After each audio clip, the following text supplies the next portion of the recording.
반복했더니 믿을 수 없는 회복이 펼쳐졌습니다. 사랑하는 믿음의 가족 여러분, 안녕하세요. 통장 잔액은 마이너스인데 하나님은 풍성하다고 말씀하십니다. 빚은 산더미처럼 쌓여 있는데 하나님은 모든 것이 합력하여 선을 이룬다 하십니다. 내일 낼 돈이 없는데 하나님은 일용할 양식을 주신다 하십니다. 이것이 정말 가능한 이야기일까요? 여러분도 지금 이런 마음이시지 않습니까? 성경 말씀은 분명히 하나님의 풍성함을 이야기하는데 내 현실은 왜 이렇게 막막한지 모르겠다는 그 마음 말입니다. 저는 15년간 목회를 하면서 수많은 성도님들의 재정 문제를 함께 기도해 왔습니다. 그 중에는 사업 실패로 수억 원의 빚을 진 분도 계셨고 갑작스러운 실직으로 가족을 돌볼 수 없게 된 가장도 계셨습니다. 보증을 잘못 써서 평생 모은 재산을 다 잃은 분도 계셨고 의료비 때문에 집까지 팔아야 했던 분도 계셨습니다. 그분들의 눈물을 보면서 저도 목사로서 얼마나 마음이 아팠는지 모릅니다. 그런데 말입니다. 놀라운 것은 그중 많은 분들이 오늘 제가 나눌 이 기도를 통해 실제로 재정 회복을 경험하셨다는 사실입니다. 어떤 분은 3개월 만에 막혔던 사업이 풀렸고 어떤 분은 6개월 만에 빚을 다 갚으셨습니다. 어떤 분은 1년 만에 전혀 예상치 못한 곳에서 도움을 받으셨고 어떤 분은 새로운 직장을 얻으셨습니다. 이것이 우연일까요? 아닙니다. 이것은 하나님의 살아계심을 증명하는 기적입니다. 오늘 저는 여러분께 7가지 재정 회복의 기도 비밀을 나누려고 합니다. 이 기도는 단순히 돈을 달라는 기도가 아닙니다. 하나님의 마음을 이해하고 하나님의 방식으로 재정을 바라보며 하나님의 때를 기다리는 믿음의 기도입니다. 여러분이 이 기도를 자면서 반복해서 들으시고 또 함께 기도하신다면 분명히 놀라운 변화를 경험하시게 될 것입니다. 지금부터 함께 이 놀라운 여정을 시작해 보시겠습니까? 많은 분들이 재정 문제로 고통받으실 때 가장 먼저 하시는 생각이 무엇입니까? 내가 번 돈인데, 내가 열심히 일한 돈인데 왜 이렇게 안 풀리지? 이런 생각 해보신 적 있으시지 않습니까? 저도 그랬습니다. 개척 초기에 헌금이 거의 없어서 생활비조차 부족했을 때 저는 하나님께 이렇게 기도했습니다. 하나님, 제가 신학교 다니느라 빚도 졌고 목회하느라 다른 일도 못하는데 왜 이렇게 어렵게 하십니까? 그런데 하나님께서 제 마음에 한 말씀을 주셨습니다. 시편 24편 1절입니다. 땅과 거기에 충만한 것과 세계와 그 가운데에 사는 자들은 다 여호와의 것이로다. 이 말씀을 읽는 순간 제 교만이 깨졌습니다. 내 돈, 내 것이라고 생각했던 모든 것이 사실은 하나님의 것이었습니다. 이 땅의 모든 금과 은이 하나님의 것이고 모든 재산과 소유가 하나님의 것입니다. 그렇다면 제가 가진 것, 아니 제가 가지지 못한 것까지도 모두 하나님의 손안에 있다는 뜻이 아닙니까? 이 깨달음이 왜 중요할까요? 왜냐하면 소유권을 인정해야 비로소 하나님의 공급하심을 경험할 수 있기 때문입니다. 내가 주인이라고 생각하면 모든 책임이 내게 있고 모든 부담이 내게 있습니다. 하지만 하나님이 주인이시라고 인정하면 그분이 책임지시고 그분이 공급하십니다. 이것이 믿음의 첫걸음입니다. 2019년에 저희 교회에 김철수 집사님이라는 분이 계셨습니다. 50대 중반의 이 집사님은 30년간 다니던 회사에서 갑자기 명예퇴직을 당하셨습니다. 퇴직금도 예상보다 적게 나왔고 재취업은 쉽지 않았습니다. 대학생 2 자녀의 등록금과 생활비, 집 대출이자까지 생각하니 막막하기만 했습니다. 그분은 밤마다 불안과 두려움에 잠을 이루지 못하셨습니다. 그러던 어느 날 새벽 기도회에서 이 말씀을 듣게 되셨습니다. 모든 것이 하나님의 것이다. 처음에는 이해가 안 되셨습니다.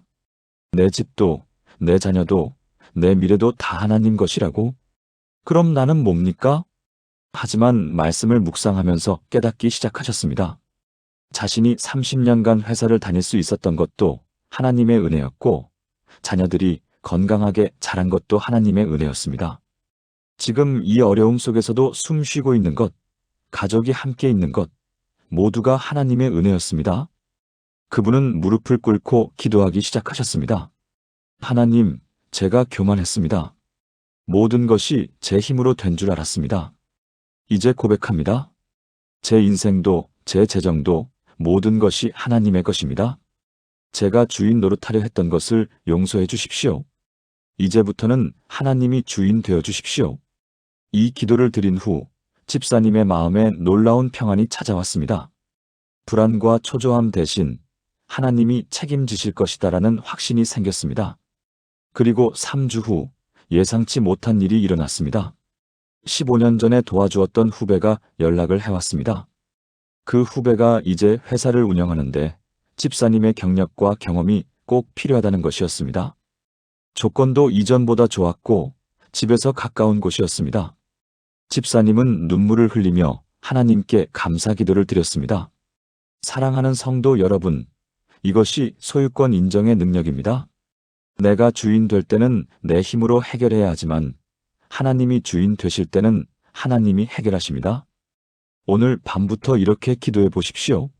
하나님, 제 재정의 주인은 제가 아니라 하나님이십니다. 제 통장도, 제 수입도, 제 지출도 모두 하나님의 것입니다. 제가 관리자일 뿐입니다. 이제 하나님께서 주인 되어 주시고 인도해 주십시오. 이 고백이 여러분의 재정 회복의 첫 번째 열쇠가 될 것입니다. 소유권을 인정했다면 이제 다음 단계로 나아가야 합니다. 바로 하나님의 공급하심을 믿고 선포하는 것입니다. 많은 분들이 이 부분에서 어려움을 겪으십니다. 머리로는 하나님이 공급하신다는 것을 알지만 마음으로는 믿어지지 않는 것입니다.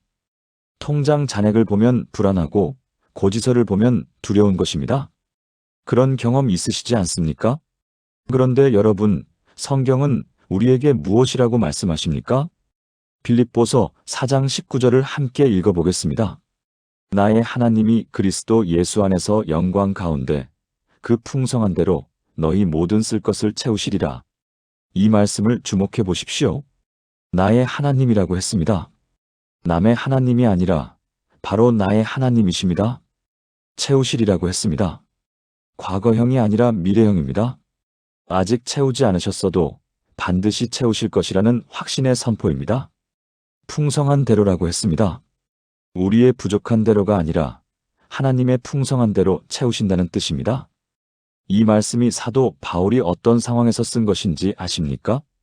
바울은 감옥에 갇혀 있었습니다. 자유도 없고 돈도 없고 미래도 불투명한 상황이었습니다. 그런데도 그는 이렇게 선포할 수 있었습니다. 왜입니까? 그는 하나님의 공급하심을 경험으로 알았기 때문입니다. 광야에서도 감옥에서도 풍랑 속에서도 하나님은 늘 공급하셨습니다. 우리도 이 믿음을 가져야 합니다.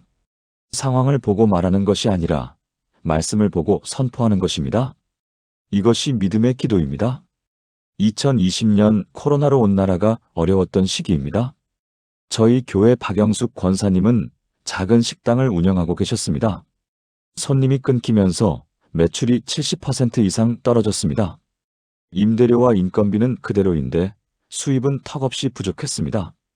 권사님은 매일 식당 문을 열면서 울었습니다. 이제 문을 닫아야 하나? 20년간 운영한 이 식당을 이렇게 끝내야 하나? 그런데 어느 날 새벽 권사님은 이 말씀을 붙들었습니다. 나의 하나님이 그 풍성한 대로 너희 모든 쓸 것을 채우시리라. 권사님은 결심하셨습니다. 상황을 보지 말고 말씀을 선포하자고요. 매일 아침 식당 문을 열기 전에 이렇게 기도하기 시작하셨습니다. 하나님, 오늘도 주님이 공급하실 것을 믿습니다. 손님이 오든 안 오든 매출이 있든 없든 하나님은 풍성하신 분이십니다. 주님의 풍성함을 선포합니다. 이 식당을 통해 하나님의 영광이 나타나게 하옵소서. 놀라운 일이 일어나기 시작했습니다. 단골 손님 몇 분이 어려운 상황을 알고 미리 식권을 대량으로 구매해 주셨습니다. 근처 회사에서 도시락 주문이 들어오기 시작했습니다. 배달앱에 등록했더니 예상외로 주문이 많이 들어왔습니다. 6개월 후 권사님의 식당은 코로나 이전보다 오히려 더 안정적인 수입을 얻게 되었습니다. 권사님은 지금도 매일 아침 이 말씀을 선포하고 계십니다. 여러분, 이것이 선포의 능력입니다. 우리가 하나님의 공급하심을 믿고 선포할 때 하나님은 그 믿음에 응답하십니다. 상황이 좋아서 믿는 것이 아니라 믿기 때문에 상황이 좋아지는 것입니다. 오늘 밤부터 이렇게 선포해 보십시오. 잠들기 전에 그리고 잠에서 깨어날 때마다 이렇게 선포하십시오. 나의 하나님이 그 풍성한 대로 나의 모든 쓸 것을 채우신다.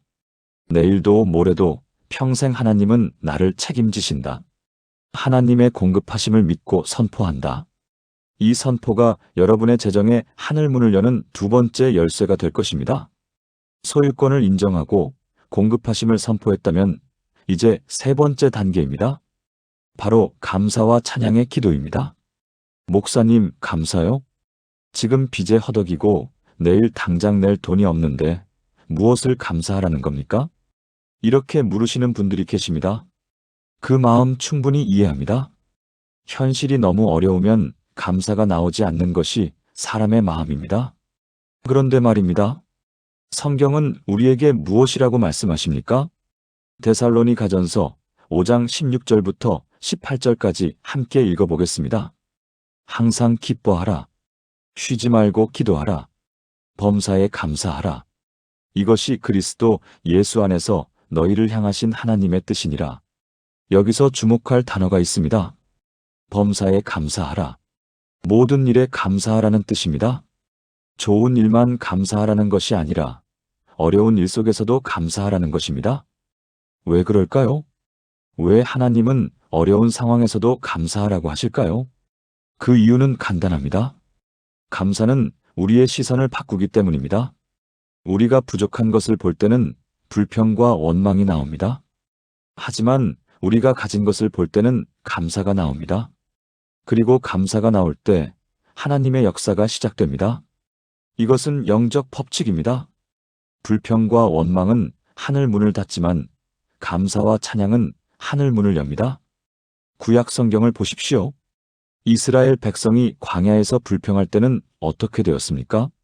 재앙이 임했고 뱀이 물었고 40년을 헤매야 했습니다. 하지만 그들이 감사하고 찬양할 때는 어떻게 되었습니까? 홍해가 갈라졌고 만나가 내렸고 물이 솟아났습니다. 역대하 20장을 보면 더 놀라운 이야기가 나옵니다. 여호사밧 왕 때 거대한 적군이 쳐들어왔습니다. 인간적으로는 도저히 이길 수 없는 상황이었습니다. 그런데 왕은 무엇을 했습니까? 찬양대를 군대 앞에 세웠습니다. 전쟁터에 찬양대를 보낸 것입니다. 미친 짓처럼 보였습니다. 하지만 그들이 찬양하기 시작했을 때 적군들이 서로 싸우다가 다 죽었습니다. 한 사람도 칼을 빼지 않고 승리한 것입니다. 이것이 찬양의 능력입니다. 2018년 저희 교회 이미선 집사님의 이야기입니다. 남편이 사업 실패로 3억 원의 빚을 지게 되었습니다. 집까지 담보로 잡혀서 언제 집을 빼앗길지 모르는 상황이었습니다. 집사님은 매일 밤 울면서 기도했습니다. 하나님, 왜 우리에게 이런 시련을 주십니까? 우리가 무슨 잘못을 했습니까? 그런데 어느 날 새벽 기도회에서 목사님이 이 말씀을 전했습니다. 범사에 감사하라. 집사님은 화가 났습니다. 이 상황에서 무엇을 감사하란 말인가? 하지만 말씀은 계속 마음에 남았습니다. 집에 돌아와서 집사님은 무릎을 꿇고 울면서 기도하기 시작했습니다. 하나님, 감사할 것이 하나도 없습니다. 하지만 주님이 감사하라 하시니 순종하겠습니다. 억지로라도 감사하겠습니다. 그리고 감사 제목을 찾기 시작했습니다. 하나님, 빚은 있지만 가족이 건강한 것 감사합니다. 집을 잃을 위기지만 아직 지붕 아래 있는 것 감사합니다. 미래가 불투명하지만 오늘 숨 쉬는 것 감사합니다. 처음에는 억지로 감사했습니다. 하지만 계속 감사하다 보니 정말로 감사한 것들이 보이기 시작했습니다. 남편이 건강을 잃지 않은 것, 자녀들이 이 상황을 잘 이해해주는 것, 교회 식구들이 기도해주는 것. 집사님은 매일 밤 자기 전에 감사 노트를 쓰기 시작했습니다. 하루에 최소 10가지씩 감사 제목을 적었습니다. 그리고 놀라운 변화가 시작되었습니다. 먼저 집사님 자신이 변했습니다. 불안과 두려움이 사라지고 평안과 확신이 찾아왔습니다. 그 다음 남편이 변했습니다. 술을 마시며 자포자기하던 남편이 다시 일어나 새로운 일을 시작했습니다. 그리고 1년 후 남편의 새 사업이 성공하기 시작했습니다. 2년 후에는 빚의 절반을 갚았고 3년 후에는 모든 빚을 청산했습니다. 지금 집사님 부부는 그때보다 더 안정적인 재정 상태에 있습니다. 집사님은 지금도 매일 밤 감사 노트를 씁니다. 그리고 이렇게 간증합니다. 감사가 제 인생을 바꿨습니다. 감사가 우리 가정을 회복시켰습니다. 감사가 하늘 문을 열었습니다. 사랑하는 성도 여러분, 여러분도 오늘 밤부터 시작해 보시겠습니까? 감사 기도를 드려보시겠습니까? 아무리 어려운 상황이라도 감사할 것은 반드시 있습니다. 눈을 뜨고 있는 것, 숨을 쉬는 것, 가족이 있는 것, 집이 있는 것, 교회가 있는 것, 이 모든 것이 하나님의 은혜입니다. 오늘 밤부터 자기 전에 이렇게 기도해 보십시오. 하나님, 오늘도 살아있게 하심을 감사합니다. 비록 재정은 어렵지만 주신 모든 것 감사합니다. 내일도 주님이 책임지실 것을 믿고 감사합니다. 이 감사의 기도가 여러분의 재정의 하늘 문을 여는 세 번째 열쇠가 될 것입니다. 이제 네 번째로 중요한 기도를 나누겠습니다. 이것은 많은 분들이 가장 어려워하시는 부분입니다. 바로 11조와 헌금에 관한 기도입니다. 목사님, 솔직히 말씀드리겠습니다. 지금 당장 생활비도 부족한데 11조를 어떻게 드립니까? 헌금은 또 어떻게 드립니까? 이런 고민하시는 분들이 정말 많으십니다. 그 마음 충분히 이해합니다. 저도 개척 초기에 똑같은 고민을 했습니다. 통장에 돈이 없는데 11조를 드려야 하나? 아이들 밥값도 부족한데 감사 헌금을 드려야 하나? 이런 생각들 말입니다. 그런데 여러분, 하나님의 말씀은 무엇이라고 하십니까? 말라기 3장 10절을 함께 읽어보겠습니다. 만군의 여호와가 이르노라. 너희의 온전한 11조를 창고에 들여 나의 집에 양식이 있게 하고 그것으로 나를 시험하여 내가 하늘 문을 열고 너희에게 복을 쌓을 곳이 없도록 붙지 아니하나 보라. 이 말씀에서 주목할 부분이 있습니다. 그것으로 나를 시험하여라고 하셨습니다. 성경에서 하나님을 시험하라고 명령하신 유일한 구절입니다. 왜 그럴까요? 왜 하나님은 11조에 대해서만 나를 시험해보라고 하셨을까요? 그것은 하나님께서 그만큼 확신이 있으시기 때문입니다. 11조를 드리는 사람에게 복을 쌓을 곳이 없도록 부어주시겠다는 확신 말입니다. 많은 분들이 오해하시는 것이 있습니다. 내가 여유가 있을 때 11조를 드리고 여유가 없으면 안 드려도 된다고 생각하시는 것입니다. 하지만 성경은 그렇게 말씀하지 않습니다. 11조는 내가 드릴 수 있어서 드리는 것이 아니라 하나님이 명령하셨기 때문에 드리는 것입니다. 그리고 이것은 단순한 의무가 아니라 축복의 통로입니다. 왜냐하면 하나님은 우리가 11조를 드릴 때 하늘 문을 여시겠다고 약속하셨기 때문입니다. 이것을 믿음으로 받아들여야 합니다. 2017년 저희 교회에 처음 오신 최순희 권사님의 이야기입니다. 권사님은 혼자 두 아이를 키우는 한부모 가정이셨습니다. 남편이 사고로 세상을 떠난 후 모든 것을 혼자 감당해야 했습니다. 직장 월급으로는 생활비와 아이들 교육비를 대기도 빠듯했습니다. 권사님은 교회를 다니기 시작했지만 11조는 드릴 엄두가 나지 않았습니다. 월급이 200만 원인데 20만 원을 11조로 드리면 180만 원으로 어떻게 살아? 이런 생각이 들었습니다. 그래서 처음 몇 달은 11조를 드리지 못했습니다. 그런데 어느 날 말라기 3장 10절 말씀을 듣게 되었습니다. 나를 시험하여 보라. 권사님의 마음이 움직였습니다. 하나님이 시험해 보라고 하시는데 한번 해볼까? 정말 복을 쌓을 곳이 없도록 부어주실까? 권사님은 떨리는 마음으로 첫 11조를 드렸습니다. 20만 원을 헌금 봉투에 넣으면서 눈물이 났습니다. 이제 이번 달은 어떻게 살지? 하지만 동시에 이렇게 기도했습니다. 하나님, 제가 주님을 시험합니다. 정말 복을 부어주시는지 보겠습니다. 믿습니다. 그달 말 놀라운 일이 일어났습니다. 회사에서 갑자기 성과급이 나왔습니다. 예상치 못한 50만 원이었습니다. 권사님은 깜짝 놀랐습니다. 11조로 20만 원을 드렸는데 50만 원이 돌아온 것입니다. 하지만 이것이 끝이 아니었습니다. 다음 달에는 아이들이 다니는 학교에서 장학금을 받았습니다. 그 다음 달에는 부동산에서 연락이 와서 전세 보증금을 올려준다고 했습니다. 권사님은 울면서 하나님께 감사 기도를 드렸습니다. 하나님, 정말 복을 쌓을 곳이 없도록 부어주시는구나. 그 후로 권사님은 단 한 달도 11조를 거르지 않으셨습니다. 심지어 어려운 달에도 먼저 11조를 떼어놓고 생활하셨습니다.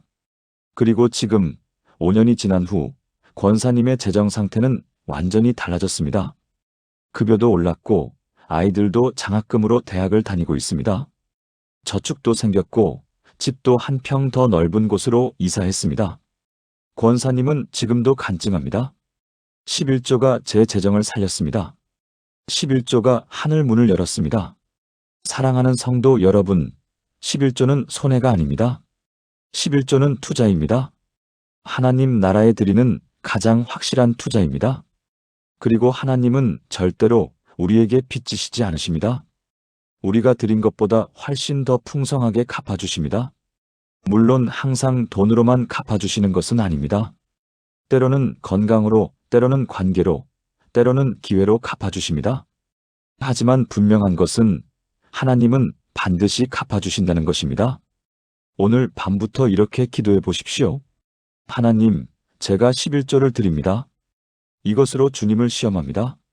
정말 하늘 문을 여시고 복을 부어주시는지 보겠습니다. 믿음으로 드리오니 하나님의 축복을 부어주옵소서. 이 믿음의 기도가 여러분의 재정에 하늘 문을 여는 네 번째 열쇠가 될 것입니다. 이제 다섯 번째로 중요한 기도를 나누겠습니다. 많은 분들이 가장 절박하게 필요로 하시는 기도입니다. 바로 빚에서 벗어나게 하시는 기도입니다. 빚의 무게를 아십니까? 빚은 단순히 돈의 문제가 아닙니다. 빚은 우리의 마음을 짓누르고 우리의 자존감을 무너뜨리고 우리의 관계를 파괴합니다. 밤에 잠을 자도 빚 생각, 아침에 일어나도 빚 생각, 하루 종일 빚에서 자유로울 수 없습니다. 그런 고통 속에 계신 분들이 얼마나 많으십니까? 혹시 여러분도 지금 그런 상황이십니까? 그렇다면 오늘 이 기도를 꼭 붙들어 주십시오. 성경에는 빚에 관한 놀라운 말씀이 있습니다. 열왕기하 4장 1절부터 7절까지의 말씀입니다. 한 선지자의 아내가 엘리사에게 와서 부르짖었습니다. 당신의 종 나의 남편이 이미 죽었는데 이제 빚 준 사람이 와서 나의 두 아이를 데려가 그의 종을 삼고자 하나이다. 얼마나 절박한 상황입니까? 남편은 죽고 빚은 남아서 이제 자식까지 빼앗길 위기입니다. 인간적으로는 답이 없는 상황이었습니다. 그런데 엘리사가 물었습니다. 집에 무엇이 있느냐? 그 여인이 대답했습니다. 기름 한 병밖에 없나이다. 엘리사가 말했습니다. 이웃들에게 가서 빈 그릇들을 빌려오되 적게 빌리지 말라. 여인은 순종했습니다. 그리고 집에 와서 문을 닫고 아들들과 함께 기름을 부었습니다. 놀라운 일이 일어났습니다. 기름이 계속 나왔습니다. 모든 그릇이 다 차도록 기름이 계속 나왔습니다. 마지막 그릇에 기름을 다 붓고 나서야 기름이 그쳤습니다. 그 여인은 기름을 팔아서 빚을 다 갚고 남은 것으로 생활했습니다. 이 이야기가 우리에게 주는 교훈이 무엇입니까? 첫째, 하나님은 우리의 작은 것을 사용하십니다. 그 여인에게는 기름 한 병밖에 없었지만 하나님은 그것을 사용하셨습니다. 둘째, 우리의 순종이 필요합니다. 그 여인이 그릇을 빌리러 가지 않았다면 기적은 일어나지 않았을 것입니다. 셋째, 하나님의 공급하심은 충분하십니다. 빚을 갚고도 남을 만큼 충분히 주셨습니다. 이것이 우리가 믿어야 할 하나님이십니다. 2021년 저희 교회 김태수 집사님의 이야기입니다. 집사님은 사업을 하다가 실패해서 1억 2천만 원의 빚을 지게 되었습니다. 신용 등급도 떨어지고 대출이자만 매달 200만 원이 넘었습니다. 집사님은 밤낮으로 일했지만 이자 갚기도 벅찼습니다. 원금은 전혀 줄어들지 않았습니다. 집사님은 절망했습니다. 평생 이 빚을 안고 살아야 하는 건가? 그러던 어느 날 열왕기하 4장 말씀을 묵상하게 되었습니다. 선지자의 아내 이야기였습니다. 집사님은 생각했습니다. 내게도 기름 한 병 같은 것이 있을까? 하나님이 사용하실 만한 작은 것이라도 있을까? 집사님은 자신을 돌아보았습니다. 30년간 자동차 정비 일을 해왔습니다.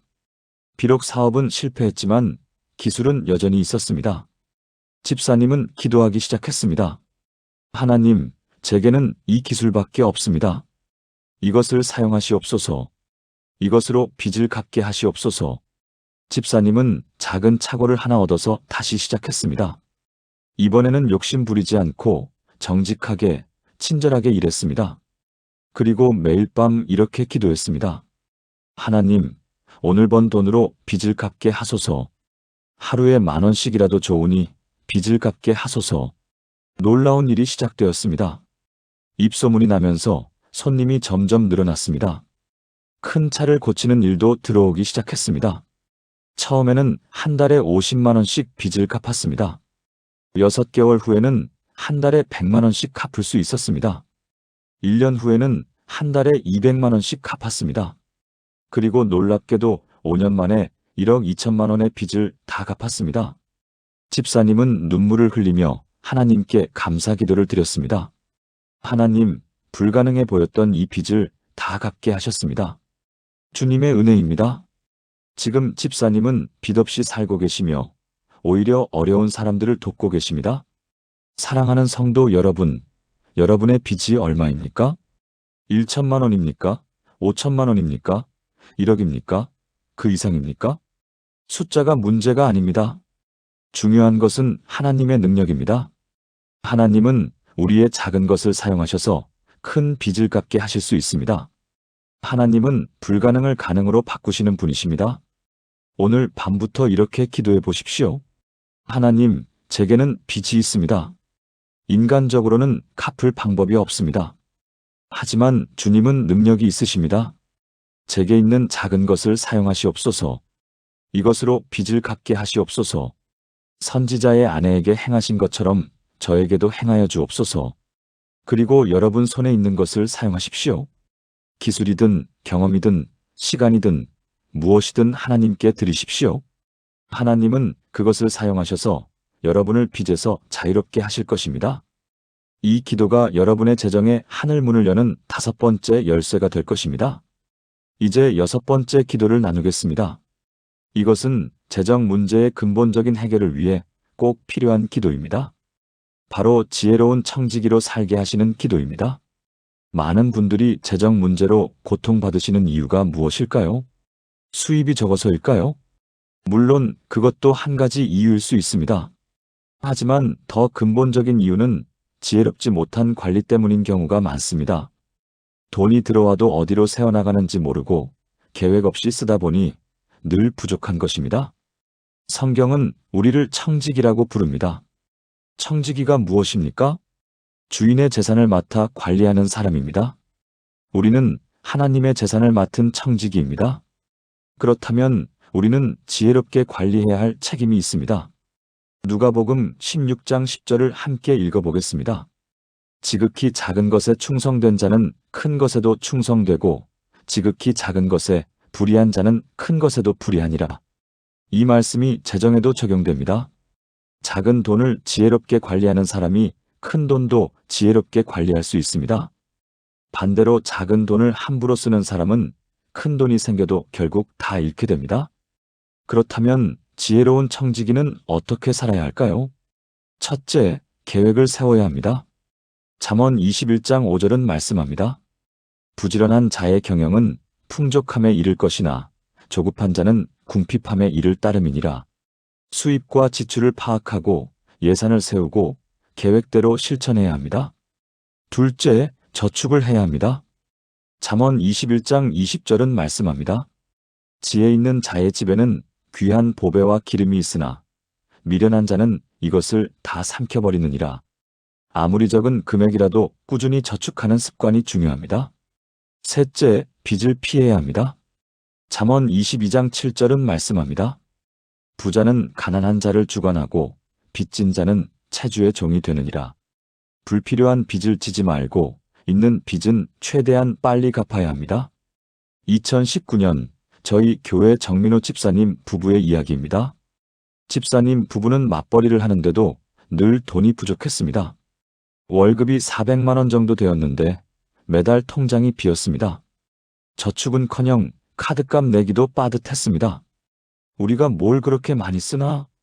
하고 생각했지만 정확히 어디에 돈을 쓰는지 몰랐습니다. 그러던 어느 날 재정 세미나에 참석하게 되었습니다. 강사가 이렇게 말했습니다. 여러분, 지난달에 무엇에 얼마를 썼는지 아십니까? 집사님 부부는 대답할 수 없었습니다. 그날 집에 돌아와서 집사님 부부는 무릎을 꿇었습니다. 하나님, 우리가 청지기의 역할을 제대로 하지 못했습니다. 주님이 맡겨주신 재정을 함부로 관리했습니다. 용서해 주시고 지혜를 주옵소서. 그리고 변화를 시작했습니다. 먼저 가계부를 쓰기 시작했습니다. 모든 지출을 기록했습니다. 놀라운 사실을 발견했습니다. 외식비가 한 달에 80만 원이나 되었습니다. 커피와 간식비가 50만 원이었습니다. 충동 구매로 산 옷과 자파가 30만 원이었습니다. 합치면 160만 원이었습니다. 집사님 부부는 깜짝 놀랐습니다. 우리가 이렇게 낭비를 했구나. 그들은 구체적인 계획을 세웠습니다. 외식은 주 1회로 줄이고 커피는 집에서 만들어 마시고 충동 구매를 하지 않기로 했습니다. 그리고 매달 첫째 주에 예산을 세우고 마지막 주에 결산을 했습니다. 놀라운 변화가 일어났습니다. 3개월 후 한 달에 100만 원을 저축할 수 있게 되었습니다. 6개월 후에는 비상금 통장에 500만 원이 모였습니다. 1년 후에는 1천만 원이 모였습니다. 집사님 부부는 눈물을 흘리며 감사했습니다. 하나님, 수입이 늘어난 것도 아닌데 저축이 되다니 기적입니다. 지금 집사님 부부는 5년 만에 집을 장만하셨고 여유 있는 생활을 하고 계십니다.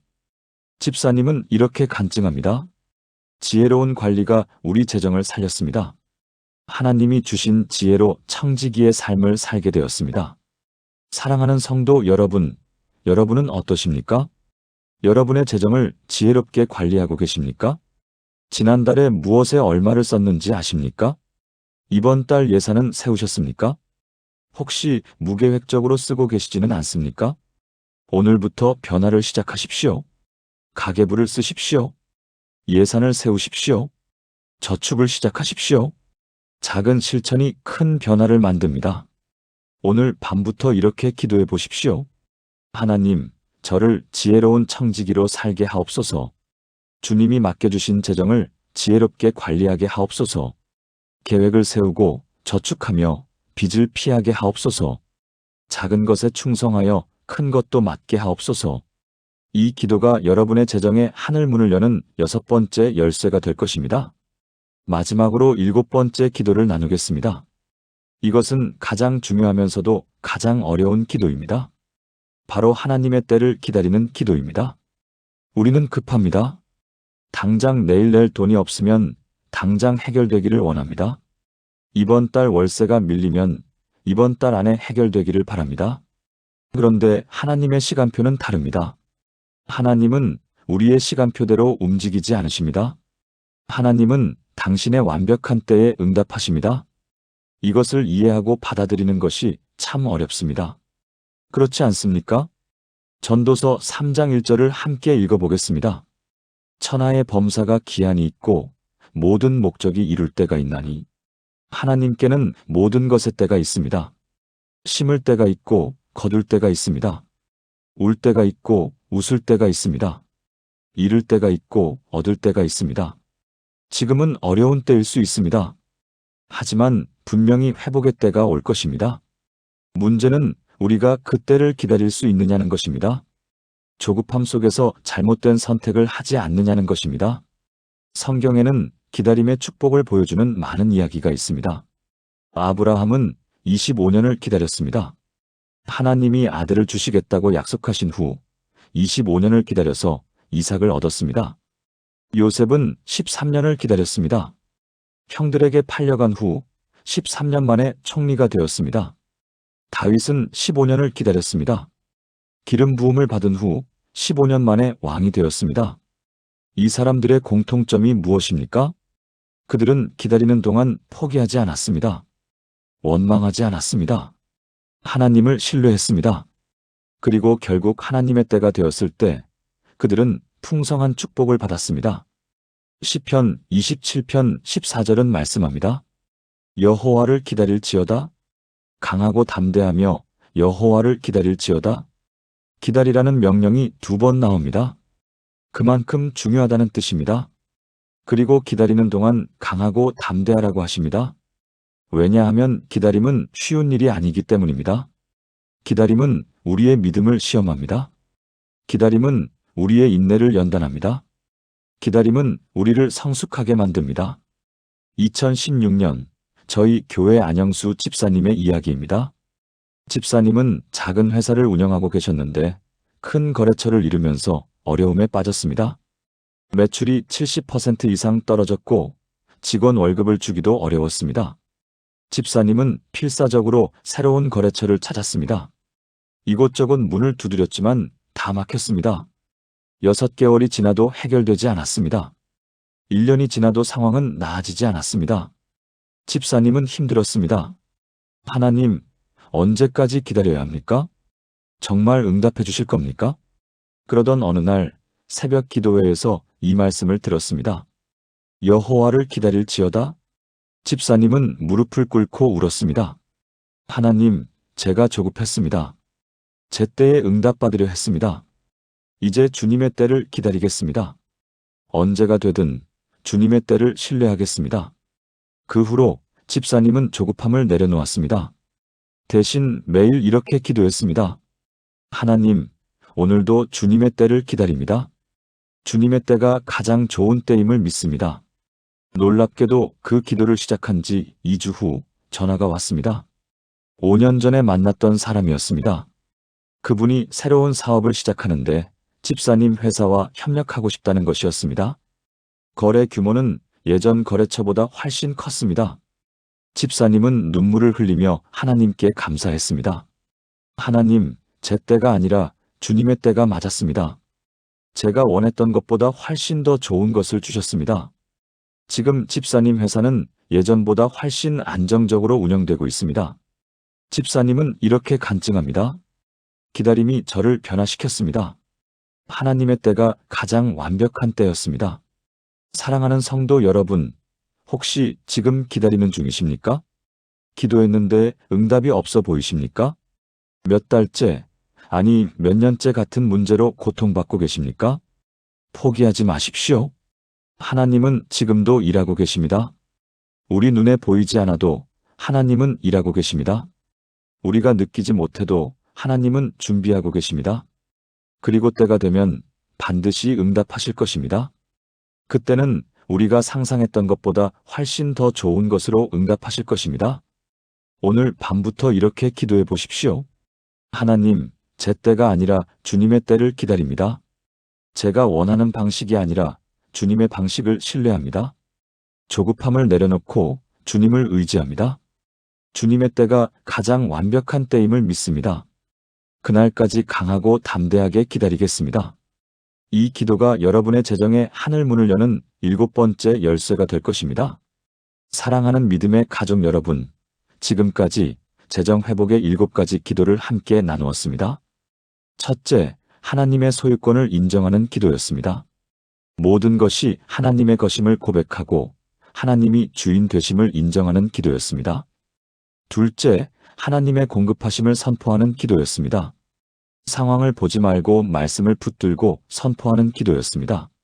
셋째, 감사와 찬양으로 드리는 기도였습니다. 어려운 상황 속에서도 감사할 제목을 찾아 하늘문을 여는 기도였습니다. 넷째, 11조와 헌금의 축복을 구하는 기도였습니다. 하나님을 시험하고 하늘문이 열리는 것을 경험하는 기도였습니다. 다섯째, 빚에서 벗어나게 하시는 기도였습니다. 우리 손에 있는 작은 것을 하나님께 드려 큰 역사를 경험하는 기도였습니다. 여섯째, 지혜로운 청지기로 살게 하시는 기도였습니다. 하나님이 맡겨주신 재정을 지혜롭게 관리하는 기도였습니다. 일곱째, 하나님의 때를 기다리는 기도였습니다. 조급함을 내려놓고 하나님의 완벽한 시간표를 신뢰하는 기도였습니다. 이 7가지 기도를 오늘 밤부터 자면서 들으십시오. 반복해서 들으십시오. 그리고 함께 기도하십시오. 여러분의 재정에 반드시 회복이 찾아올 것입니다. 하나님의 풍성하심을 경험하실 것입니다. 이것은 제 약속이 아니라 하나님의 약속입니다. 오늘 이 영상이 도움이 되셨다면 좋아요 버튼을 눌러주시고 구독과 알림 설정도 부탁드립니다. 그리고 댓글로 여러분의 기도 제목을 나눠주십시오. 저도 함께 기도하겠습니다. 재정 문제로 고통받는 모든 분들에게 이 영상을 공유해 주십시오. 하나님의 은혜가 여러분 모두에게 충만하기를 축복합니다. 강하고 담대하십시오. 하나님이 여러분과 함께 하십니다. 감사합니다.